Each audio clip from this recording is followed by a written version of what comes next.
Imagine this. A young woman in her 20s wakes up one morning and realizes she cannot see clearly from one eye. Within weeks, her legs feel heavy, her balance disappears, and every step feels like walking through quicksand. Doctors run tests, but no one can explain why her body is betraying her. This is the story of multiple sclerosis, a disease that has baffled scientists and tormented patients for centuries. For decades, multiple sclerosis has been a cruel mystery. The immune system suddenly turns against the brain and spinal cord, leaving people disabled, sometimes in wheelchairs, sometimes unable to speak, move, or even swallow. Doctors have long asked, what starts this nightmare?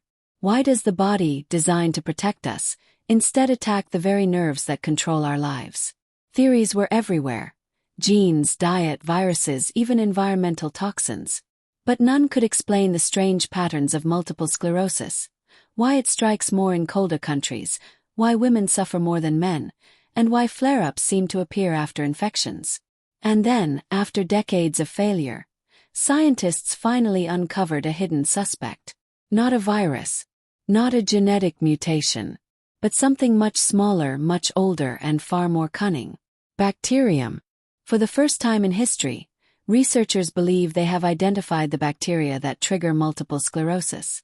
And this discovery could change everything we thought we knew about the brain, the immune system, and even the future of medicine. The silent enemy. What is multiple sclerosis? To understand why this bacterial discovery is so important, we first need to step inside the terrifying world of multiple sclerosis. Multiple sclerosis is not like a broken bone, where you can point to the X-ray and say, "There, that's the problem." It's not like a heart attack where blood flow suddenly stops. Multiple sclerosis is invisible, unpredictable, and relentless. At its core, multiple sclerosis is an autoimmune disease.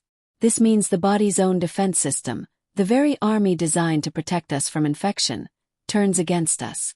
But unlike allergies or skin conditions, this betrayal doesn't just cause irritation. It goes for the very wiring of our existence. The central nervous system. Inside the brain and spinal cord, billions of nerve cells carry messages that allow us to see, walk, talk, feel, and even think. Each of these nerve fibers is wrapped in a fatty coating called myelin. You can think of myelin as the plastic insulation around an electrical wire. It keeps signals fast, smooth, and accurate. But in multiple sclerosis, the immune system begins to attack the myelin. Imagine a phone cable where parts of the plastic coating are shredded. Suddenly, the messages flicker, short-circuit, or disappear completely. That's what happens inside the nervous system of someone with multiple sclerosis. The symptoms are terrifyingly varied. Blurred or double vision, numbness or tingling in arms and legs, crushing fatigue, loss of balance, cognitive fog, even paralysis. Some patients recover after flare-ups. Others slowly lose more and more function until they are permanently disabled. And here's the cruelest part. Doctors still don't fully know why it happens. Multiple sclerosis affects about 3 million people worldwide, with women being 3 times more likely than men to develop it. The disease often strikes in the prime of life, between ages 20 and 40, shattering careers, families, and futures.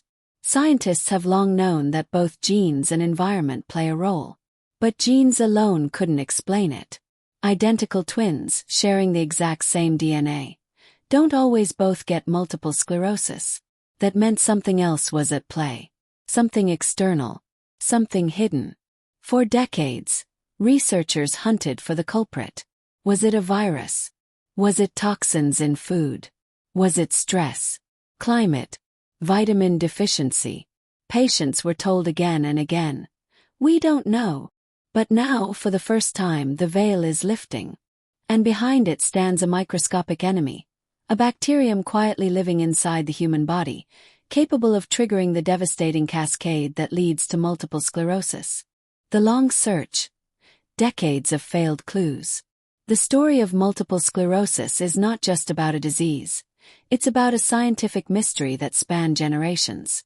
Since the disease was first described in the mid-1800s by French neurologist Jean-Martin Charcot, doctors have struggled to explain it.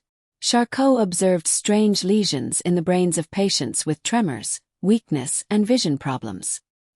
He called it sclerose en plaques, scars in the brain. But what caused those scars remained unknown. The viral suspect. For much of the 20th century, scientists were convinced that viruses were to blame. After all, multiple sclerosis often flared up after infections like the flu. And viruses were already known to trigger autoimmune reactions in other conditions. The biggest suspect was the Epstein-Barr virus, EBV, the same virus that causes mononucleosis, or the kissing disease. Decades of research showed that nearly every person with multiple sclerosis had been infected with EBV earlier in life. For years, headlines screamed, "EBV found to be key in multiple sclerosis." Hope surged. Maybe a vaccine could end the disease forever. But there was a problem. Almost 95% of the world's population carries EBV, yet only a tiny fraction develop multiple sclerosis. The link was there, but it wasn't enough. EBV might open the door, but it wasn't the trigger that pushed patients through. The genetic hypothesis. Next came genetics. Scientists mapped hundreds of genes linked to immune function and nerve health. They discovered that certain variations in the HLA-DRB1 gene increased multiple sclerosis risk. But again, the puzzle didn't fit. Many people with those genes never developed the disease. Genetics provided a foundation but not the spark.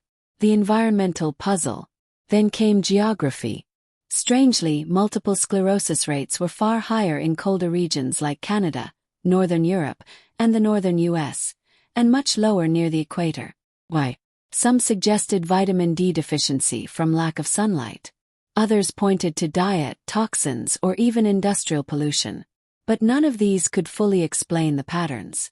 The gut-brain connection. By the early 2000s, a new theory emerged. Maybe the answer wasn't in viruses or genes at all, but in the microbiome. The human body is home to trillions of microbes, bacteria, fungi, and viruses, that live mostly in the gut. They don't just digest food. They train the immune system, regulate inflammation, and even communicate with the brain through what's now called the gut-brain axis. Scientists began asking, could multiple sclerosis be triggered not by something outside the body, but by something living inside it? It was a radical idea, and at first it sounded far-fetched. But then small clues began to pile up. Studies showed that people with multiple sclerosis had different gut bacteria compared to healthy people. Some bacterial species seemed to promote inflammation, while others protected against it.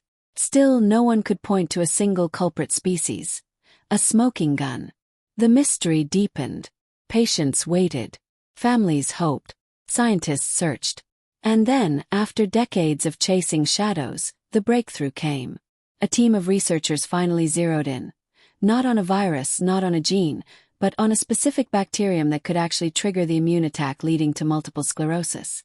This was the turning point. The breakthrough.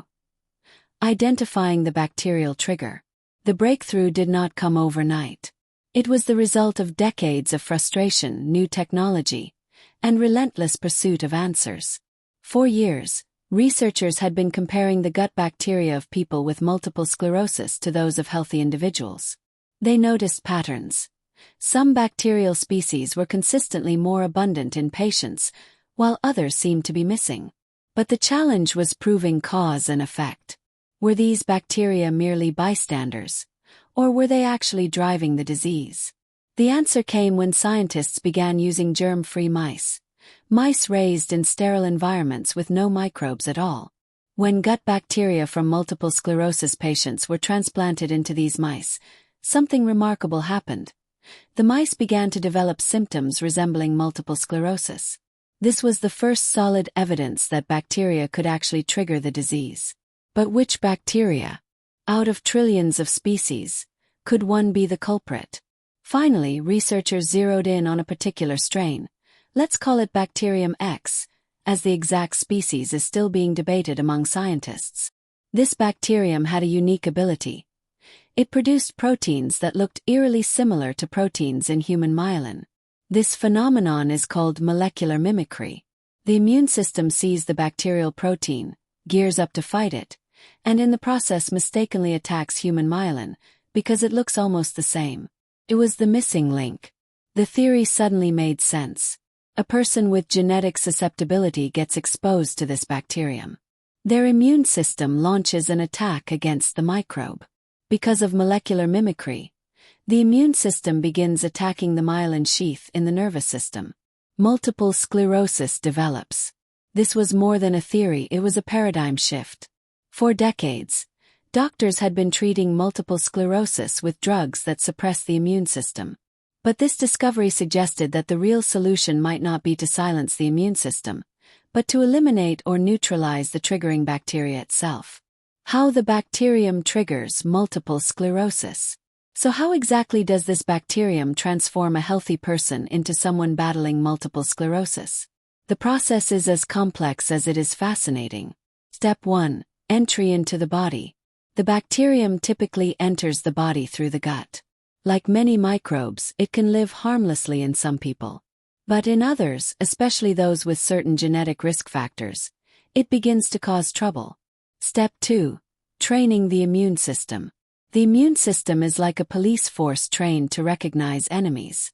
Normally, it can tell the difference between invaders and the body's own tissues. But this bacterium has evolved a clever disguise.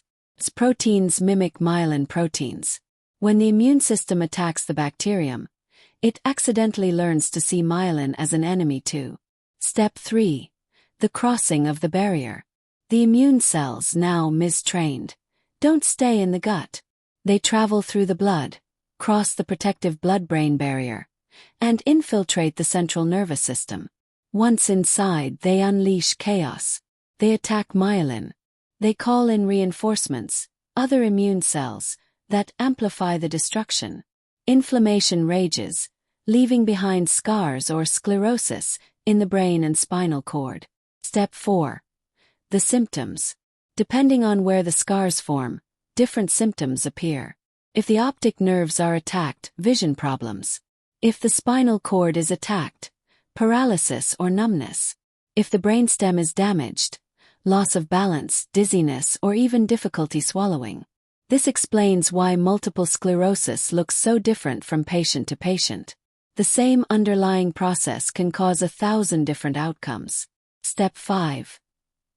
The cycle of relapse and remission. Sometimes the immune system calms down and patients go into remission. Other times, the bacterium or its proteins flare up again, reigniting the immune attack. This explains why multiple sclerosis often comes in cycles of relapses and remissions. The discovery of the bacterium has given scientists a blueprint of the disease's mechanics. It is no longer just a vague, autoimmune mystery. It is a step-by-step process, with a clear villain at the center. Real people, real stories. Science is powerful, but statistics and lab experiments only go so far. To understand the real impact of this discovery, we need to hear the voices of those living with multiple sclerosis. Sarah's story. Sarah was 28 when she first experienced symptoms. She was a marathon runner, healthy, full of energy. Then one morning, she woke up with double vision. Within months, she couldn't feel her legs properly. The diagnosis: multiple sclerosis. For years, Sarah lived in fear of flare-ups. She couldn't plan her future, couldn't commit to her career, couldn't even promise she'd be able to walk down the aisle at her wedding. When she heard about the bacterial discovery, she cried. For the first time, she felt hope. If they can find the cause, maybe one day they can stop it before it even starts, she said. David's story. David, a father of 3, was diagnosed at 35. He struggled to explain to his children why some days he could play soccer in the yard, and other days he couldn't even get out of bed. When he learned about the bacterial trigger, he said, "I don't want a cure just for me. I want my kids to grow up in a world where multiple sclerosis doesn't exist." Stories like Sarah's and David's remind us why this discovery matters. Behind every scientific paper is a human being desperate for answers. The future of treatment. From mystery to medicine. The identification of the bacteria that trigger multiple sclerosis could revolutionize how we treat the disease. 1. Early detection. If doctors can test for the bacterium in people at risk, before symptoms even begin, they might be able to prevent the disease entirely. Imagine a world where a simple stool test could reveal your risk of developing multiple sclerosis years in advance. 2. Targeted antibiotics. Instead of blanket immune suppression, doctors could use targeted antibiotics to eliminate the harmful bacterium while leaving the rest of the microbiome intact. 3. Vaccines. Just as we vaccinate against viruses like measles or HPV, one day we may have a vaccine that trains the immune system to fight the bacterium, without mistaking myelin for an enemy. 4. Probiotics and gut health. Scientists are also exploring whether good bacteria could be used to outcompete the harmful one. Probiotic therapies could shift the balance of the microbiome, keeping the immune system calm and balanced. 5. Personalized medicine. Not all patients have the same bacterial profiles. In the future, treatment could be personalized, based on each patient's unique microbiome.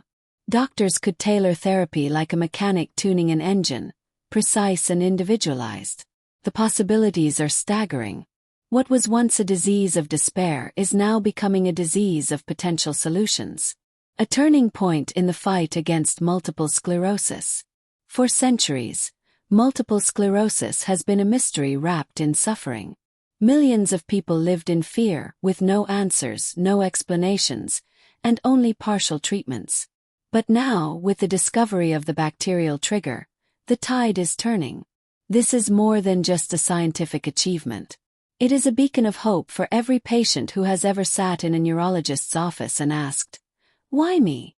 We are entering a new era where the question is no longer, "What causes multiple sclerosis?" but "How soon can we stop it?"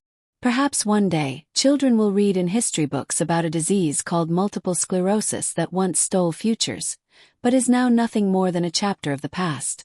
Until then, the research continues, the patients endure, and the hope grows stronger with each discovery. The silent enemy has finally been named. And now humanity can fight back.